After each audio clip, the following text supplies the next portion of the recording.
What's up, my PT peeps? One Eye Bri back to talk about The Walking Dead Season 7, Episode 3, titled The Cell. Discussion, spoilers, general conversation about it. Spoiler warning, obviously, if you have not seen the episode yet, as we're going to talk about it. So, spoilers. Basically, did you like it? Did you hate it? Did you think it was okay? Basically, it's the Dwight episode. Dwight and Daryl mostly, but it's the Dwight backstory episode. It starts with him, who's the boss. I thought that was pretty funny.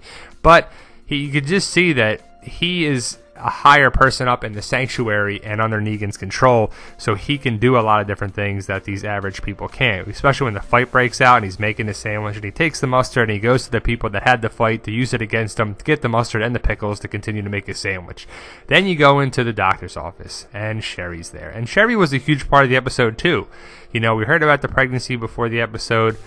She's not pregnant, thank God. We don't need another Shane and Rick and Dwight and Negan kind of baby talk, whatever story. But basically, Sherry sees Daryl and she immediately feels bad for Daryl. And Dwight repeatedly tells her to not talk to him, but she does whatever she wants to do. So you could see even a problem between them. Then later on, you get to see Negan keeps throwing it in Dwight's face about Sherry and the penis talk and the dick bite and whatever. And he keeps rubbing it in his face, and Dwight's taking a bunch of shit. You know, remember this? D's nuts. Eugene biting D in the D. Pretty funny, but came back around again on there. Dwight's taking a lot of shit. I really don't think they should have went back to the sanctuary, but we know that Dwight was a savior from the comics, so it had to happen.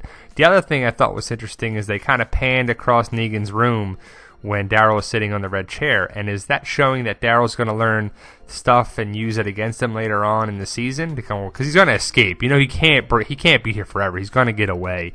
He kind of pans the room. It goes across. He sees a couple different things. He's just seeing how Negan's living as he's the king. Then they pause on the red chair when it goes away. You see the red chair a couple times. Don't know what that really represents, but The Walking Dead usually does stuff for that. What are your thoughts about that, guys?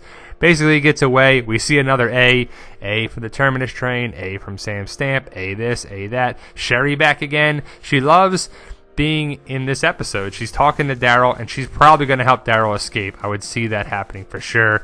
Daryl gets caught. It's all a trap.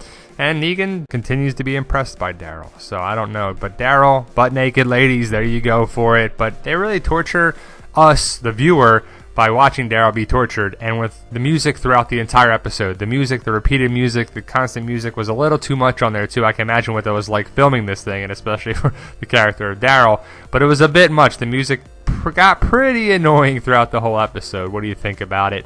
Basically, Dwight's in charge of Daryl, and you'll see how the relationship continues to grow, and he's going to be in charge of him until Daryl escapes, because you know it has to happen. We just don't know when it's going to happen on there, too. Trying to break him in a couple different ways, everything there, from feeding dog food sandwiches to breaking him with the music and just trying to hurt everything he has on there, too.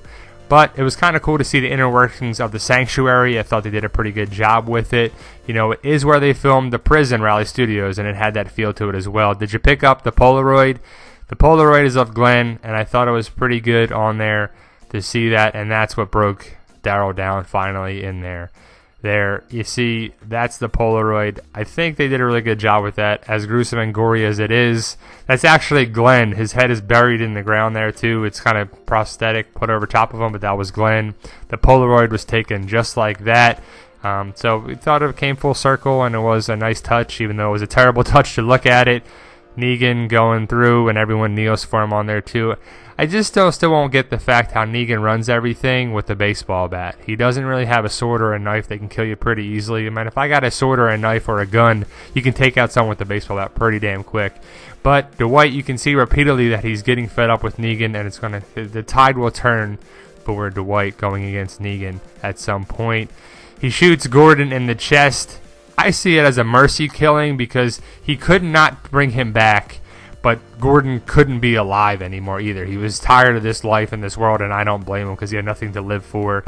Sherry and Dwight are like just coexisting on there too. Sherry probably is kind of the boss of Dwight as well. She basically saved him. If she didn't do what she had to do, Negan was going to kill him. And that's the cool thing about seeing this episode. It's one of the better things about this episode to see the backstory of Sherry and Dwight on there as well. Dwight had to live and eventually had to go back from the comics, but it's kind of a nice little twist. And she definitely feels bad for taking this stuff and screwing over Daryl again, so she's probably going to help him. Negan is, repeatedly impressed by Daryl, but Daryl doesn't budge. He doesn't give anything on there, too. And Negan probably likes that about him, but it's frustrating because people give in to Negan, and Daryl's eventually not going to give in to Negan at all. I thought the sneak peek was done very well. The sneak peek was over the summer on The Talking Dead when Austin Amelia was on it, and this was the shot where like, oh my God, Daryl's dead. He's got his stuff on. No, it wasn't that. The walkers all there. There's so much water. There's so many walkers all over the place that they're saying they're falling off the highway or whatever. But I'm still holding out that is Jesus going to do that, and we'll see how it plays out. But I don't know. They might be a little different storyline than that because we have different reports for the upcoming episodes about it. But either way, the walkers are falling over there. He gets trapped, and it's a pretty cool scene. There's a lot of walkers. They just kind of... Dwight gets tore up. I mean, he's all holding his side and limping and walking. His bike gets all tore up. Look at all those walkers. It's a pretty cool scene. And the stunt for that when the walker flew was pretty cool. Definitely check out The Talking Dead for that if you haven't already. With all the torture and the crap Daryl went through, I can see why Norman Reedus does not like filming this season. Negan trying to break Daryl. And I don't know, would you say it? Would you say when Negan asks you the question, who are you? Would you just say Negan to get a better quality of life there and get out of the cell and everything? Because it's not like, oh, you're on my team now. You said Negan, but Daryl, being the badass he is, that he's not going to yield or not going to give in, he says Daryl. So what do you think, guys? Did you like the episode? Hate the episode? Post your comments about it on there too. Like, share, subscribe. Subscribe to get more videos. You guys are awesome. Stay tuned for more, and thank you for watching.